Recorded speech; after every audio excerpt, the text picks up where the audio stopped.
Someone sent me a quote from you. I don't recall where I saw it, but you said, and all the conversation this week has been about Ben Simmons, and Magic was on here. Magic Johnson was on the TV show the other day saying he needs to get out of Philly. He needs a fresh start. They need to trade him. And the question is, what will teams be willing to give up for him? And I'm not going to put words in your mouth. You're the one who said it. How do you think Greg Popovich and the Spurs would approach that? So, Greeny, that was all fake. And I know we've heard fake news within our government, but this was a situation where someone was trying to piece something together, and it was absolutely false. I will send you something on that after we get off. But the deal is, I never said anything, especially speaking on behalf of Greg Popovich. That was all false. And when I saw it, I got it from a friend of mine in Tampa yesterday morning, and I immediately sent it to the PR guy of the San Antonio Spurs, which is Tom James.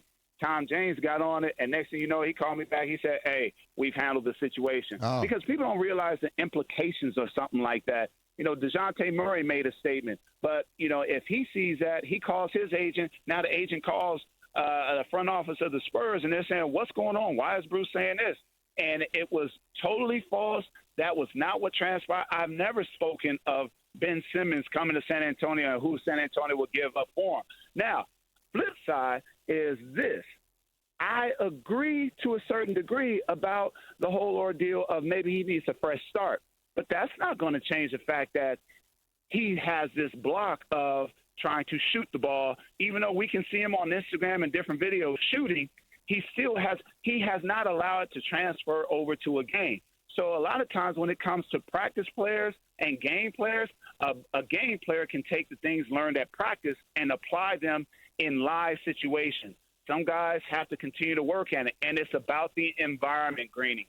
If the environment is right, then that player usually tends to shine and starts to develop. But we're talking about a coach in Doc Rivers who is not known for developing players. You remember him in L.A. with the Clippers.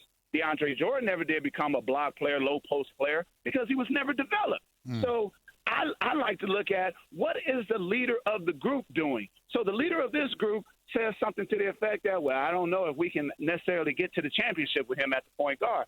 Why would you say something like that, Greeny? Then you have Joel Embiid talking about, well, he blew a wide-open shot right there in the fourth quarter. What happened to taking up for your dog? What happened to picking your teammate up? What happened to you protecting your players? Those are the things that I have the issue with when it comes to Doc Rivers now.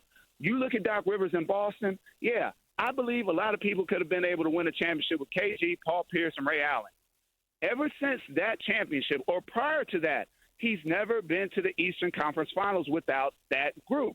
So at what point are we going to start saying maybe it has more to do with the leadership of the team? Because I remember being on TV talking about how we need to hold Joel Embiid accountable when they fired Brett Brown. Hey, Brett Brown don't look so bad right now because of what's transpiring. And it's basically the same group you have. So let's talk about that, Greeny. The leadership is what it's about, and the culture of the organization. When you have your star player talking about another player, that tells me a lot more than I need to know as far as how this place is ran. Bruce Bowen with me, and I have a stat that backs it up. Doc Rivers teams, this is the number, have been eliminated from the playoffs 11 times in series in which they held a lead. No other coach in NBA history has lost more than 8 such series. So the numbers are what the numbers are. Bruce Bowen is with me here with his perspective on it, and I appreciate it. So let me ask you this then, independent of any of that. So putting all that aside, can Ben Simmons become the player that many of us who watch the sport believe he obviously has the ability to be? I mean, he does so many things so ridiculously well.